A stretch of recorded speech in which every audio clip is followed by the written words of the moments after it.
Basta chegar o inverno e o jardim do comerciante Marcos Soares de Sorocaba perde boa parte do colorido.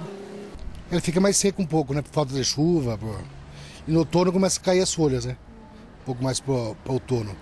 Depois a primavera ele é bem bonito, né? Nessa época você tem que molhar bastante, colocar um adubo. Mas não é apenas o jardim de seu Marcos que fica sem cor. Em quase todos, as flores caem, folhas e grama ficam amareladas. Isso acontece porque nessa época do ano, 80% das plantas usadas em jardinagem entram no período de dormência. É uma espécie de defesa que as plantas adquirem, né? Então é um período de dormência que elas não desenvolvem. Então a manutenção pode ser mais baixa, tá? E se vier uma época de geada, por exemplo, né, num gramado, aí é sempre legal uma cobertura de grama. Mas é possível manter a vegetação com aspecto saudável mesmo durante o inverno. Segundo o paisagista Guto Azevedo, um dos principais cuidados deve ser ao molhar as plantas.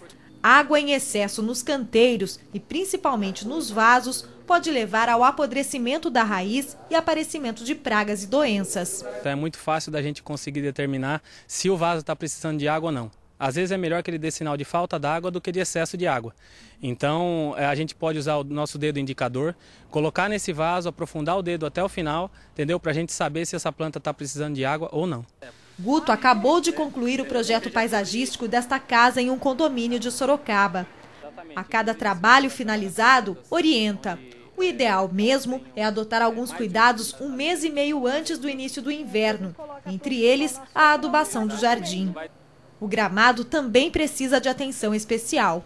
Correto é ser feita uma aeração, entendeu? Que são furos profundos na grama, estreitos e profundos, para que nessa época, e colocado uma adubação, né, à base de fósforo, para que nessa época ela suporte a raiz com mais força.